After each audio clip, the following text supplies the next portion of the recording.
Good morning. Thank you for being here today for our second press conference around our Return to Learn plan. We are very excited to start school on August 17th as we originally planned. We have over 60% of our parents who want and need our students to be back in school full time. That being said, we also are going to be offering a very robust, rich virtual option for families who choose to take advantage of that as well. We also have had the opportunity to practice our safety protocols during our summer school. We have summer school going on right here today at Urban Elementary. This has been a great way for us to start in a small way, practice those safety protocols, and make the refinements that we need to make. I do want to ask our parents, if you have not registered your child for school yet, please do so. You don't have to decide virtual or face-to-face until August the 3rd, but if you would, go ahead and register your child for school. That way we know we can expect them in either the virtual option or the face-to-face option, and that will help us with our planning. We do have a drive-through registration plan for Wednesday, August the 5th, from 7 a.m. to 7 p.m. at our central office. We'll have some free school supplies and some other goodies for our kids, and this will be a great way for you to get some technical assistance to get your student registered for school for the 2021 school year. Again, we are so excited to nurture, develop, and inspire every child every day. At this time, I'm going to ask our Board of Trustee Vice President, Bill Stubblefield, to come forward and give greetings from our Board of Trustees.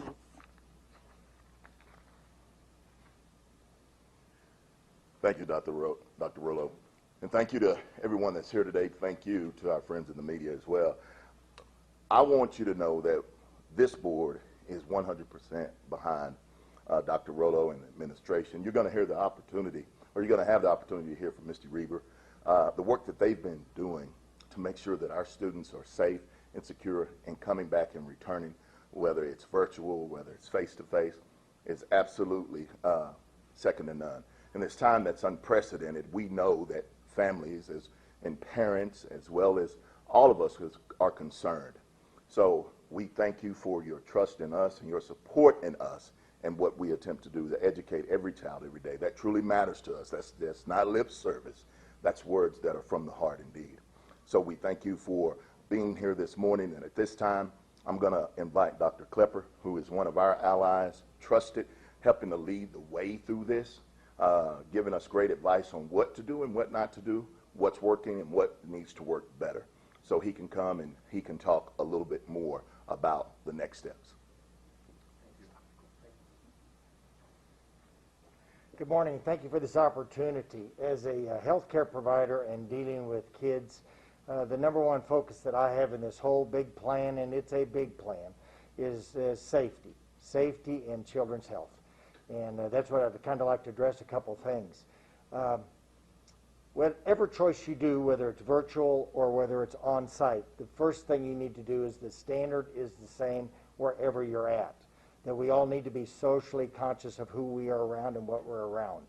That we need to go ahead and do our social distance appropriately. We need to wash our hands appropriately up with that. We need to wear our mask covering if we're putting somebody else at risk. Those are the standards, and those are standards that are not developed by LISD. These are standards from national and international groups of recognitions. I'm going to refer to the American Academy of Pediatrics because that's kind of the parent organization that's the most important to me. The American Academy of Pediatrics says kids need to be educated, they need to be placed in a safe environment. And just like what LISD has said, if your safe environment is your home, we'll be able to support you. But I want to reassure all those people today that are considering putting their children back in a physical plant here with LISD, that once again, their utmost safety is primarily the biggest thing that we're focusing on right now. The American Academy of Pediatrics is definitely in support of on-site campus education because what is given there is so much developmental as well as educational, safety, nutritional, and all those things. We put some of our kids, particularly young kids, falling behind the curve if not given the proper resources. And if we don't take this opportunity and bring them on-site in a safe environment, then we have not done them a service. And I can assure you that LISD is taking that very seriously. We want the safe environment to be our main focus up with this. I get a lot of questions about this. Well, If there's an outbreak, what are we going to do? There are things in plan that we're going to be able to identify people, we're going to be able to isolate people, and we're going to have things that we're going to get back to you as parents to say, we've adapted to that, we've adjusted, we've changed. There is no clear-cut answer right now that's going to fix all these environments, but we're working hard every day to make those changes.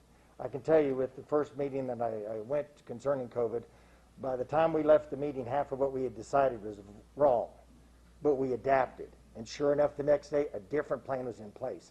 And that is what we're going to ask the people to be, is to be patient, to be flexible, because our interest is, once again, the child's safety up with this. I can't reiterate strong enough that, once again, an on-site experience is something I would encourage, because I do know that with those kind of possibilities, we're going to provide for the full child up with that. The American Academy of Pediatrics, I'm just going to quote their line, because I think this is so well said. Once again, we need the balanced need for children to attend school in person. Given the lack of physical access to school leads to a number of negative consequences, placing children and adolescents at considerable risk for morbidity and potentially mortality. So we're looking at a big picture, and we're going to make sure that those needs are addressed up with that. I do support the school district's participation in the UIL events, because once again, the education of kids goes beyond just that classroom setting. We have so many other kids that have another future, and they need to have access to those UIL events. If they don't do that, we've done them a huge disservice. And I can assure you that when those kids come in, that they will be properly screened when they come off campus to come into those environments. Because once again, we don't want to put those charges under us at risk at any time or under any environment whatsoever. I'm asking that everybody be very verbal when they see something that comes up with there, because as an advocate for children, if I see something wrong, I'm going to say it. I'm asking the parents to do the same thing. We'll try to give you a solution on what we need to do from a health standpoint up with that. And with that, I guess I'll pass that on off back to Ms. T, or Dr. Rollo back on with that. Thank you, Dr. Clifford. I'll ask our team to come forward. Paulette and Stacy. Dr. Klepper, they may have questions for you too, but we'll be happy to answer any questions at this time.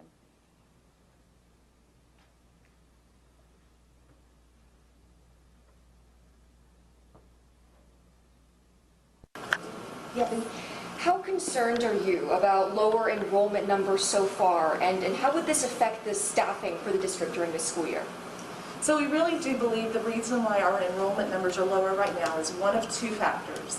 One, kids have not been in school since March 13th, and so that may or may not be something that's at the top of their minds right now, as far as normally they're still in school. We encourage registration on a daily basis on announcements, and we have not had that opportunity. So that's probably one factor. Another is that families may still be making up their mind as to whether or not they want the virtual school or face-to-face. We have recently released a lot of information about our virtual school.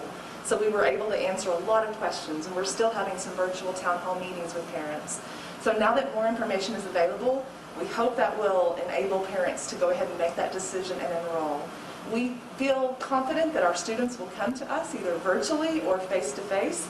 We just encourage parents to go ahead and please make that choice so that we can staff both models appropriately. And the other districts are scrapping extracurricular for those online only. Where do you guys stand on that? So we felt very, very strongly. One of the things that TEA did was it wasn't just about extracurricular and UIL activities. They also lumped in our CTE courses. So an example I use frequently with families is welding, for example. If we have a student who is on a welding career track and they have some sort of reason that they need virtual school, that we say you cannot come to your welding class, we are changing a child's career path. And we were not comfortable with that at all. And so our Board of Trustees supported allowing remote students to participate in those courses that you can only teach face-to-face. That includes athletics, but it also includes several of our CTE offerings. Dr. Rollo, can you please talk a bit about how your virtual learning is different than homeschooling? Because I feel like that's another decision that parents should make. Yes. So if people are imagining that the virtual learning is going to look like school did in the spring after March, or during March, beginning of March, this will look vastly different. Number one, the grading guidelines are the same as if you are face-to-face. We had a very relaxed grading guideline during the spring semester. Secondly, the state has actually published requirements for the number of minutes that students must participate in activities and learning opportunities. And there must be daily interaction with their teachers. In the spring and in homeschool models, the parents are predominantly the teachers. But in this model, our teachers are going to be the teachers. They are the instructors. So there will be times during the day where the student must interact in a Google class with their teacher. And then there are going to be times where they could do their work outside of the normal school day. But for the most part, there are expectations during the school day with the classroom instructors.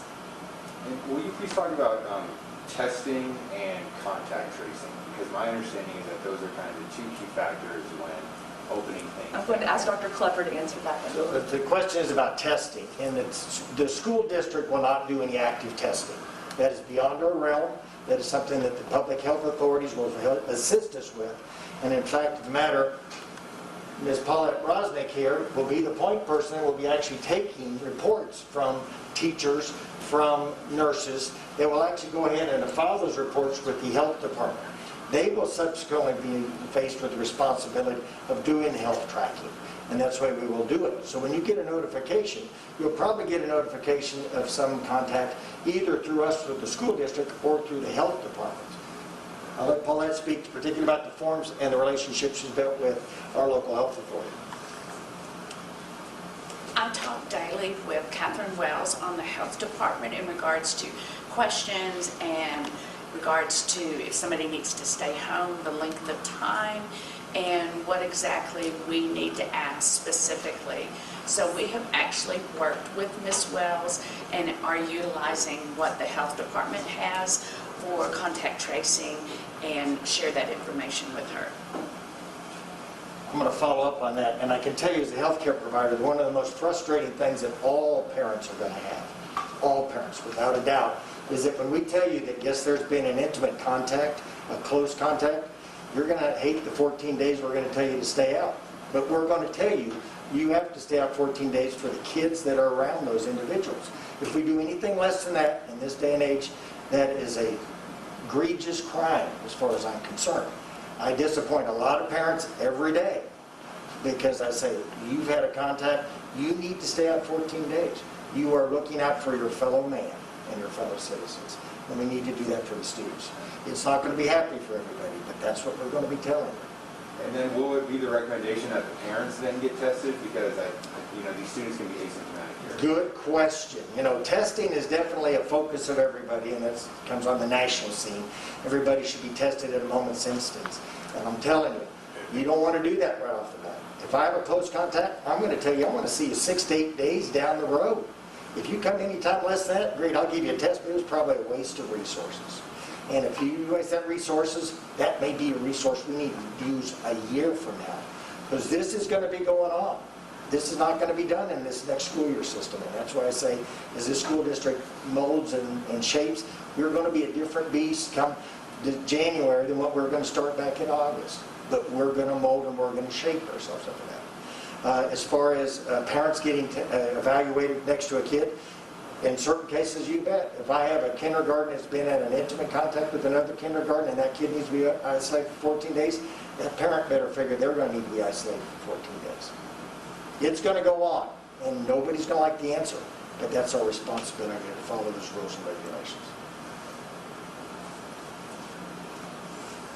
Just to add to that, if there are times when students have to isolate for 14 days, or adults, we will be able to continue with remote instruction during that time.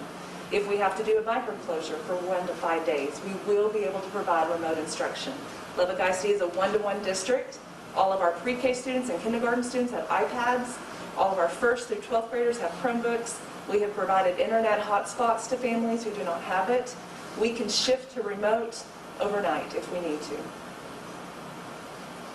I did talk about our virtual town hall meetings. We have 3 more of those scheduled. We have 2 today. We have 1 on Thursday evening. We also will schedule more if there is interest. But this is just an opportunity for us to share some information about what face-to-face looks like, what virtual school looks like. It also is a chance for parents to type in chat questions. If they have questions, we are doing our very best to get all of those answered so that parents feel confident in making their decision. Anything we need to add? You want to talk about volunteers? Good morning. So a couple of big changes that we've made for safety and security this year is who we are allowing into the buildings and what kind of access they have to students, and also what kind of requirements we have for those people coming into our building. So we are limiting visitors this year to legal parents and guardians. It's going to look very, very different. Normally we have a lot of families that come in and they eat lunch with kids and they provide, cupcakes and things for birthdays, and we're not going to be allowing any of that this year. We highly encourage parents that want to visit with their administrators to set up appointments in advance so that we can prepare for those visits. And then we're asking parents to stay outside of the building as much as possible. And each campus is going to be a little different. The procedures are going to be a little different. So I highly encourage you to talk to your administrators at your campus so that you understand exactly how those procedures will work for your babies. The other major change that we've made is with our volunteers this year. Typically, volunteers just go through the campus, they fill out the information at HR to get their background check done, and then they're kind of done for the year and they're set to go. This year, they're actually going to be required to come to the Safety and Security Department. We will verify their background check has been completed, and then we will be requiring our volunteers to provide a negative test result at least 3 days prior to them starting volunteer work on any campus in the district.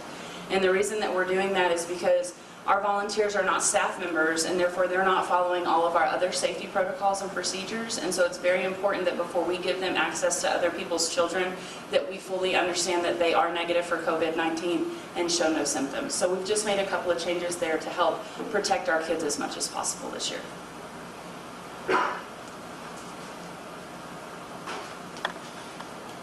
Dr. Rowland, will you please talk a bit about what transportation looks like, what buses will look like? And is the school district having to get more if not as many kids are in those buses? So getting more buses was not feasible. We did actually purchase 7 additional buses before all of this happened. That was part of our original plan. That was, though, to replace some older buses. We do have a plan worked out with transportation where we can have 1 student per seat. Unless you are a group of siblings, then of course you may sit together, and then we will thoroughly clean each bus in between each route. So our bus routes may look slightly different, but we are going to be socially distancing on those buses.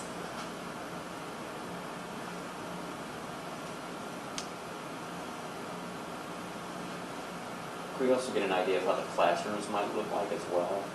How they'll be spaced out? Yes, so we are doing everything we can to social distance within the classroom. We have asked our teachers to look at what furniture and other items they have in their room that in the past have been more of a kind of a fun, luxurious kind of thing in the classroom, such as couches and bean bags and fun reading nooks. So we've asked them to take those out of their classroom for now.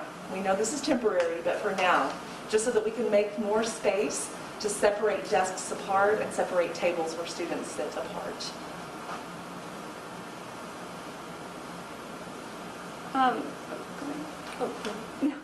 Since summer school started, have you guys had any positive tests yet from your kids coming back? We have not. We have not had a positive student test at all.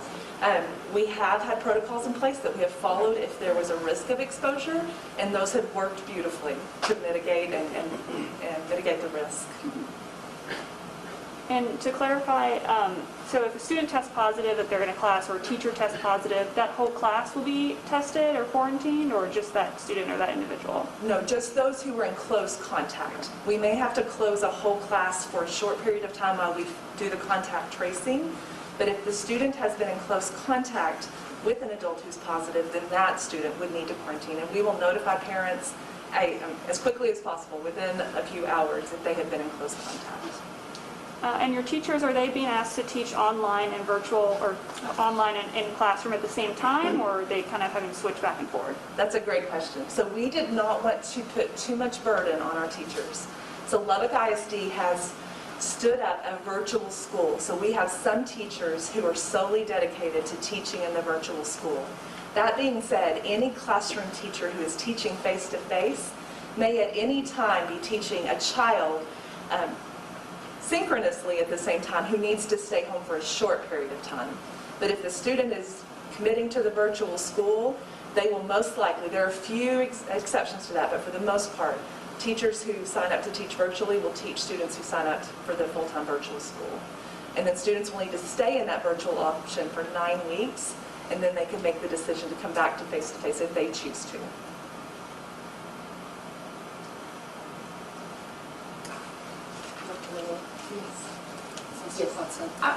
Hi, I'm going to give you some answers to some frequently asked questions that we've heard around virtual school and our face-to-face, just so that you have a little bit more information.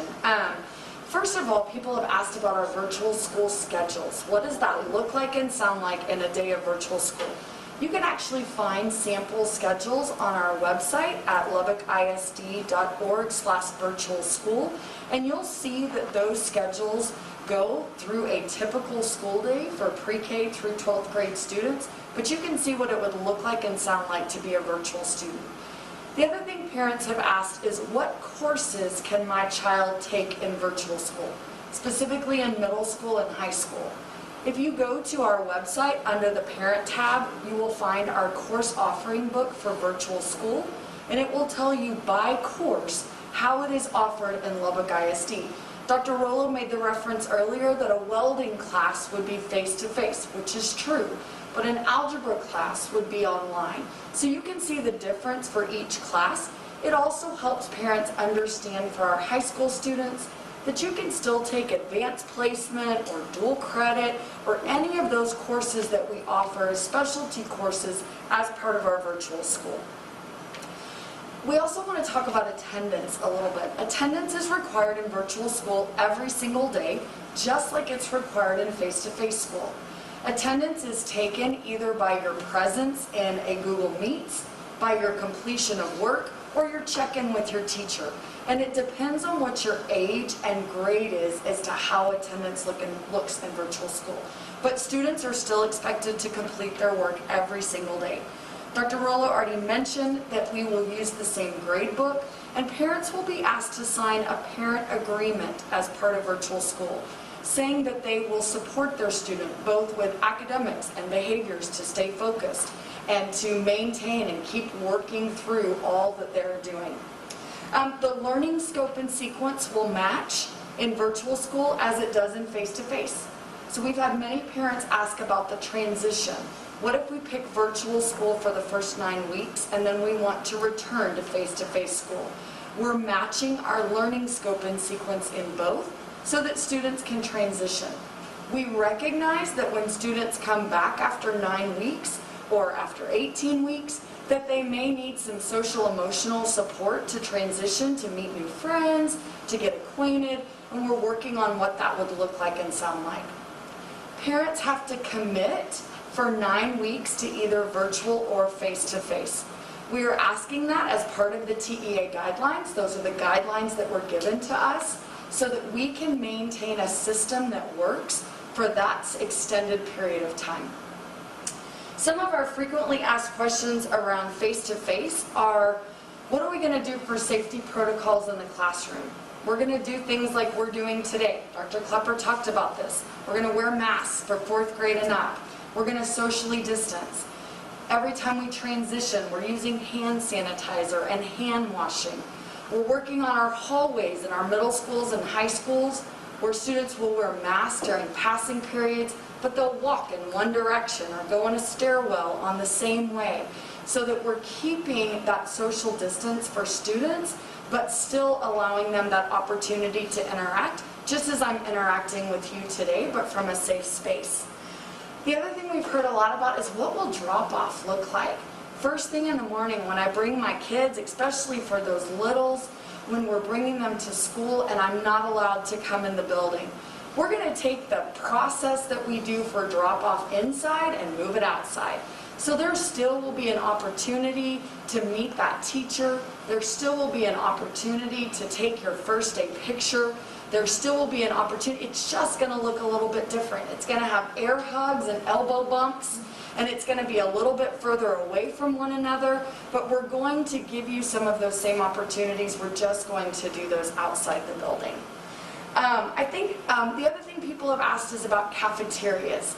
Cafeterias in our face-to-face schools, we are working at each campus to figure out what that would look like to spread students out so that they sit apart while they still eat together. Our students won't be able to sit and face one another any longer as we've done in the past, but they can sit side by side and spread out so that they can eat in a space that is safe. So those are some of the top questions that we've been asked about virtual school and face-to-face.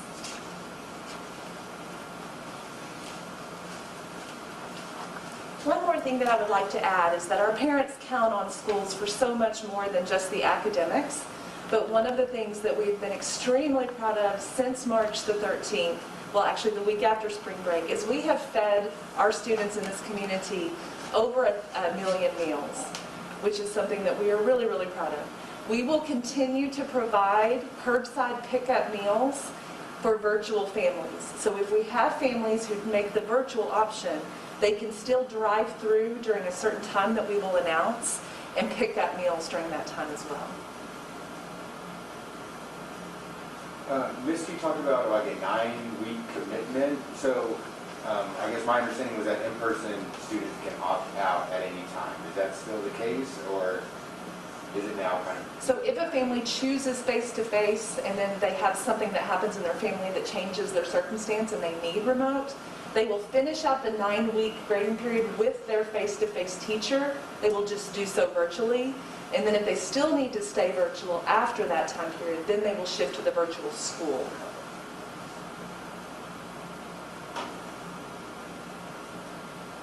I'm sorry, can I ask Dr. Klepper one more question? Of course. Or just, did I hear you correctly? You said that the American Pediatrics Association is... American Academy of Pediatrics, AAP.org, they've got a great statement of why kids need to go back. Right, so that...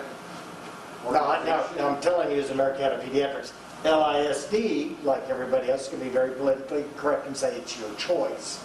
But from an authority, a health authority I'm speaking, we encourage you to give that strong consideration. For sure, okay. So, yeah, I just wanted to clarify that that organization, I guess, endorses schools reopening. Yes.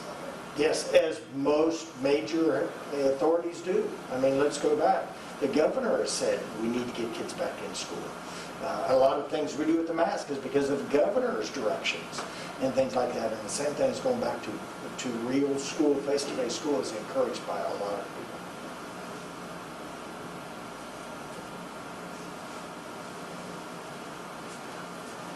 people. Any other questions?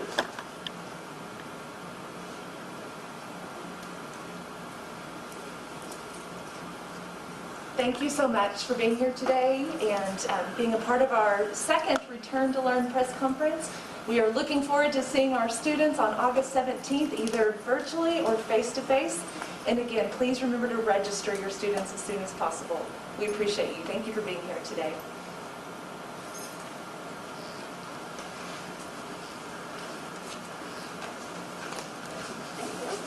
Thank you.